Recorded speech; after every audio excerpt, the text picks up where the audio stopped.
Chapter 6. Stereotypes. 1. Each of us lives and works on a small part of the Earth's surface, moves in a small circle, and of these acquaintances knows only a few intimately. Of any public event that has wide effects we see at best only a phase and an aspect. This is as true of the eminent insiders who draft treaties, make laws, and issue orders, as it is of those who have treaties framed for them, laws promulgated to them, orders given at them. Inevitably our opinions cover a bigger space, a longer reach of time, a greater number of things, than we can directly observe. They have, therefore, to be pieced together out of what others have reported and what we can imagine. Yet even the eyewitness does not bring back a naive picture of the scene. For experience seems to show that he himself brings something to the scene which later he takes away from it, that oftener than not what he imagines to be the account of an event is really a transfiguration of it. Few facts in consciousness seem to be merely given. Most facts in consciousness seem to be partly made. A report is the joint product of the knower and known, in which the role of the observer is always selective and usually creative. The facts we see depend on where we are placed, and the habits of our eyes. An unfamiliar scene is like the baby's world, one great, blooming, buzzing confusion.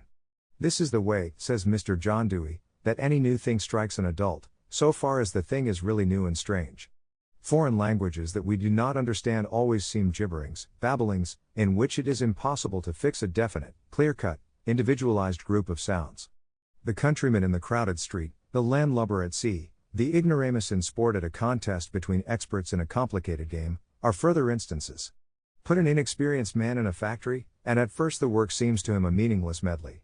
All strangers of another race proverbially look alike to the visiting stranger.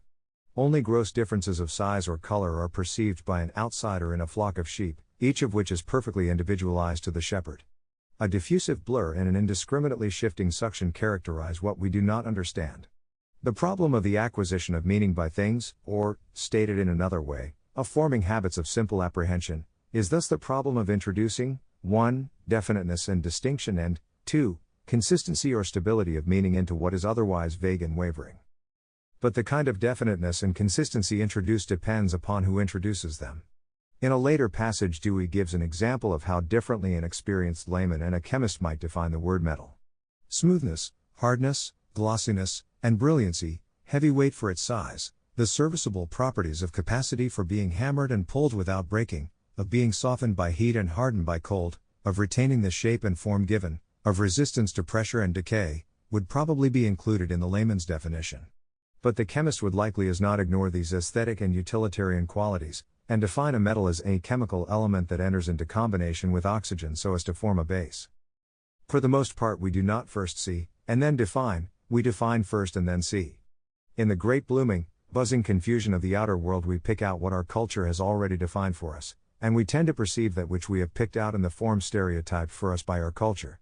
Of the great men who assembled at Paris to settle the affairs of mankind, how many were there who were able to see much of the Europe about them, rather than their commitments about Europe?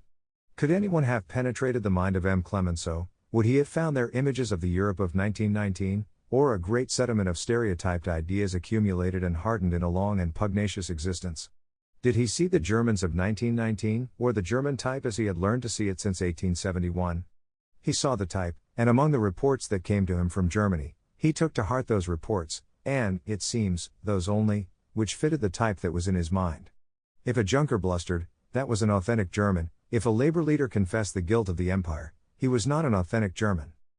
At a Congress of Psychology in Göttingen an interesting experiment was made with a crowd of presumably trained observers. Not far from the hall in which the Congress was sitting there was a public fete with a masked ball. Suddenly the door of the hall was thrown open and a clown rushed in madly pursued by a Negro, revolver in hand. They stopped in the middle of the room fighting, the clown fell, the Negro leapt upon him, fired, and then both rushed out of the hall. The whole incident hardly lasted 20 seconds.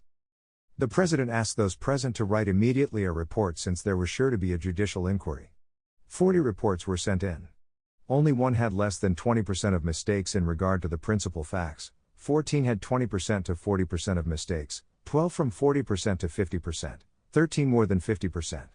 Moreover, in 24 accounts 10% of the details were pure inventions and this proportion was exceeded in 10 accounts and diminished in 6. Briefly, a quarter of the accounts were false. It goes without saying that the whole scene had been arranged and even photographed in advance. The 10 false reports may then be relegated to the category of tales and legends, 24 accounts are half legendary, and 6 have a value approximating to exact evidence. Thus, out of 40 trained observers writing a responsible account of a scene that had just happened before their eyes, more than a majority saw a scene that had not taken place. What then did they see? One would suppose it was easier to tell what had occurred, than to invent something which had not occurred. They saw their stereotype of such a brawl. All of them had in the course of their lives acquired a series of images of brawls, and these images flickered before their eyes. In one man these images displaced less than 20% of the actual scene, in 13 men more than half. In 34 out of the 40 observers the stereotypes preempted at least 1/10 of the scene. A distinguished art critic has said that what with the almost numberless shapes assumed by an object, what with our insensitiveness and inattention, things scarcely would have for us features and outlines so determined and clear that we could recall them at will, but for the stereotype shapes art has lent them. The truth is even broader than that, for the stereotype shapes lent to the world come not merely from art, in the sense of painting and sculpture and literature, but from our moral codes and our social philosophies and our political agitations as well. Substitute in the following passage of Mr. Berenson's the words politics, business and society, for the word art, and sentences will be no less true. Unless years devoted to the study of all schools of art have taught us also to see with our own eyes, we soon fall into the habit of molding whatever we look at into the forms borrowed from the one art with which we are acquainted. There is our standard of artistic reality. Let anyone give us shapes and colors which we cannot instantly match in our paltry stock of hackneyed forms and tints, and we shake our heads at his failure to reproduce things as we know they certainly are, or we accuse him of insincerity. Mr. Berenson speaks of our displeasure when a painter does not visualize objects exactly as we do, and of the difficulty of appreciating the art of the Middle Ages because since then our manner of visualizing forms has changed in 1,000 ways. He goes on to show how in regard to the human figure we have been taught to see what we do see. Created by Donatello and Masaccio, and sanctioned by the humanists, the new canon of the human figure, the new cast of features, presented to the ruling classes of that time the type of human being most likely to win the day in the combat of human forces. Who had the power to break through this new standard of vision and, out of the chaos of things, to select shapes more definitely expressive of reality than those fixed by men of genius? No one had such power. People had perforce to see things in that way and in no other, and to see only the shapes depicted, to love only the ideals presented. 2. If we cannot fully understand the acts of other people, until we know what they think they know, then in order to do justice we have to appraise not only the information which has been at their disposal, but the minds through which they have filtered it. For the accepted types, the current patterns, the standard versions intercept information on its way to consciousness. Americanization, for example, is superficially at least the substitution of American for European stereotypes. Thus the peasant who might see his landlord as if he were the lord of the manor, his employer as he saw the local magnate, is taught by Americanization to see the landlord and employer according to American standards. This constitutes a change of mind, which is, in effect, when the inoculation succeeds, a change of vision. His eye sees differently. One kindly gentlewoman has confessed that the stereotypes are of such overweening importance, that when hers are not indulged, she at least is unable to accept the brotherhood of man and the fatherhood of God. We are strangely affected by the clothes we wear. Garments create a mental and social atmosphere. What can be hoped for the Americanism of a man who insists on employing a London tailor? One's very food affects his Americanism.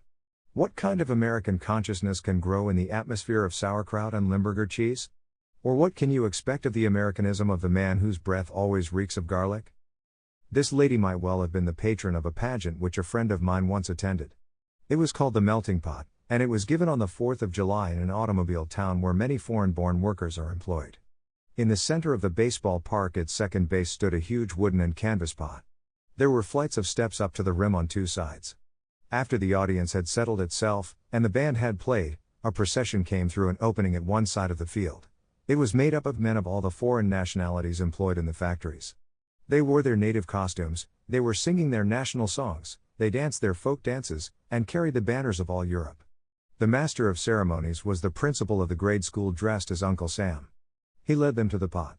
He directed them up the steps to the rim, and inside. He called them out again on the other side. They came, dressed in derby hats, coats, pants, vest, stiff collar and polka dot tie, undoubtedly, said my friend, each with an ever-sharp pencil in his pocket, and all singing the Star-Spangled Banner. To the promoters of this pageant, and probably to most of the actors, It seemed as if they had managed to express the most intimate difficulty to friendly association between the older peoples of America and the newer. The contradiction of their stereotypes interfered with the full recognition of their common humanity. The people who change their names know this. They mean to change themselves, and the attitude of strangers toward them. There is, of course, some connection between the scene outside and the mind through which we watch it, just as there are some long-haired men and short-haired women in radical gatherings. But to the hurried observer a slight connection is enough. If there are 2 bobbed heads and 4 beards in the audience, it will be a bobbed and bearded audience to the reporter who knows beforehand that such gatherings are composed of people with these tastes in the management of their hair. There is a connection between our vision and the facts, but it is often a strange connection. A man has rarely looked at a landscape, let us say, except to examine its possibilities for division into building lots, but he has seen a number of landscapes hanging in the parlor. And from them he has learned to think of a landscape as a rosy sunset, or as a country road with a church steeple and a silver moon.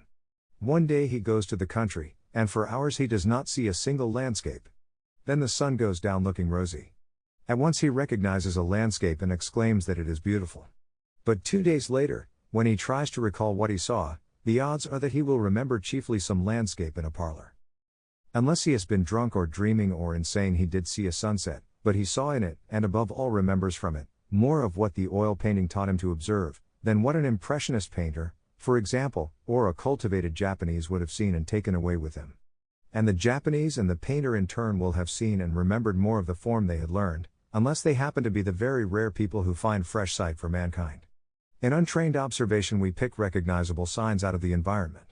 The signs stand for ideas, and these ideas we fill out with our stock of images. We do not so much see this man and that sunset, rather we notice that the thing is man or sunset, and then see chiefly what our mind is already full of on those subjects. 3. There is economy in this. For the attempt to see all things freshly and in detail, rather than as types and generalities, is exhausting, and among busy affairs practically out of the question. In a circle of friends, and in relation to close associates or competitors, there is no shortcut through, and no substitute for, an individualized understanding. Those whom we love and admire most are the men and women whose consciousness is peopled thickly with persons rather than with types, who know us rather than the classification into which we might fit. For even without phrasing it to ourselves, we feel intuitively that all classification is in relation to some purpose not necessarily our own, that between 2 human beings no association has final dignity in which each does not take the other as an end in himself. There is a taint on any contact between 2 people which does not affirm as an axiom the personal inviolability of both. But modern life is hurried and multifarious, above all physical distance separates men who are often in vital contact with each other, such as employer and employee, official and voter. There is neither time nor opportunity for intimate acquaintance. Instead we notice a trait which marks a well-known type, and fill in the rest of the picture by means of the stereotypes we carry about in our heads. He is an agitator. That much we notice, or are told. Well, an agitator is this sort of person, and so he is this sort of person. He is an intellectual. He is a plutocrat. He is a foreigner. He is a South European. He is from Back Bay. He is a Harvard man. How different from the statement, he is a Yale man. He is a regular fellow. He is a West Pointer. He is an old army sergeant. He is a Greenwich villager. What don't we know about him then, and about her? He is an international banker. He is from Main Street. The subtlest and most pervasive of all influences are those which create and maintain the repertory of stereotypes. We are told about the world before we see it. We imagine most things before we experience them. And those preconceptions, unless education has made us acutely aware, govern deeply the whole process of perception. They mark out certain objects as familiar or strange, emphasizing the difference, so that the slightly familiar is seen as very familiar, and the somewhat strange as sharply alien. They are aroused by small signs, which may vary from a true index to a vague analogy. Aroused, they flood fresh vision with older images, and project into the world what has been resurrected in memory. Were there no practical uniformities in the environment, there would be no economy and only error in the human habit of accepting foresight for sight. But there are uniformities sufficiently accurate, and the need of economizing attention is so inevitable, that the abandonment of all stereotypes for a wholly innocent approach to experience would impoverish human life. What matters is the character of the stereotypes, and the gullibility with which we employ them. And these in the end depend upon those inclusive patterns which constitute our philosophy of life.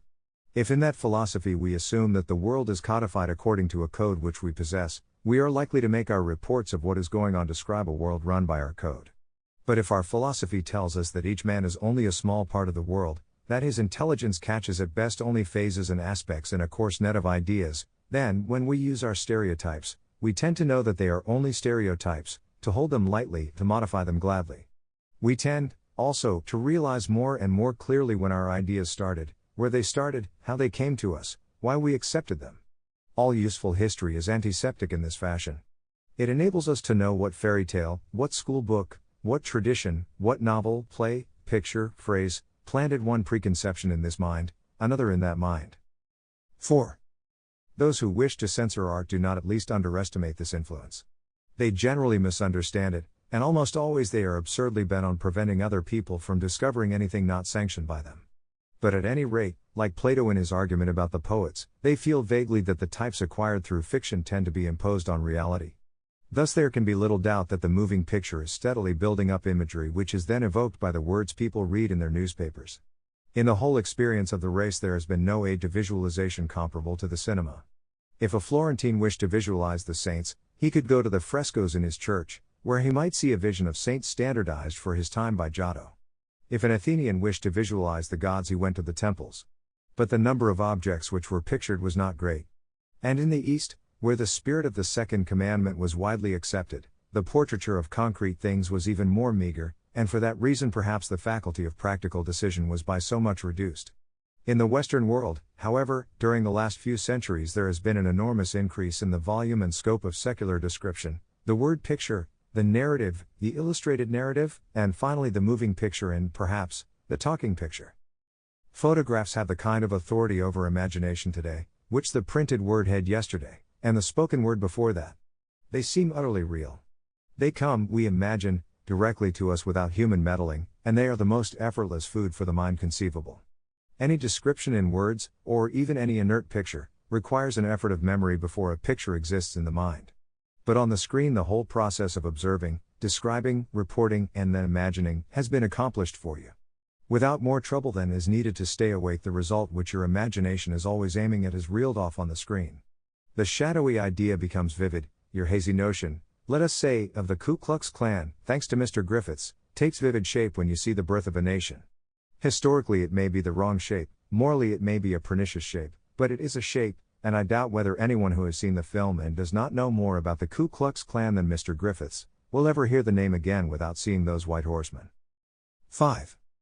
And so when we speak of the mind of a group of people, of the French mind, the militarist mind, the Bolshevik mind, we are liable to serious confusion unless we agree to separate the instinctive equipment from the stereotypes, the patterns, and the formulae which play so decisive a part in building up the mental world to which the native character is adapted and responds. Failure to make this distinction accounts for oceans of loose talk about collective minds, national souls, and race psychology. To be sure, a stereotype may be so consistently and authoritatively transmitted in each generation from parent to child that it seems almost like a biological fact. In some respects, we may indeed have become, as Mr. Wallace says, biologically parasitic upon our social heritage.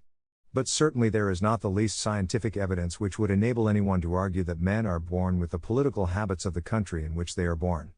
Insofar as political habits are alike in a nation, the first places to look for an explanation are the nursery, the school, the church, not in that limbo inhabited by group minds and national souls. Until you have thoroughly failed to see tradition being handed on from parents, teachers, priests, and uncles, it is a solecism of the worst order to ascribe political differences to the germplasm. It is possible to generalize tentatively and with a decent humility about comparative differences within the same category of education and experience. Yet even this is a tricky enterprise. For almost no two experiences are exactly alike, not even of two children in the same household. The older son never does have the experience of being the younger. And therefore, until we are able to discount the difference in nurture, we must withhold judgment about differences of nature. As well judge the productivity of two soils by comparing their yield before you know which is in Labrador and which in Iowa, whether they have been cultivated and enriched, exhausted, or allowed to run wild.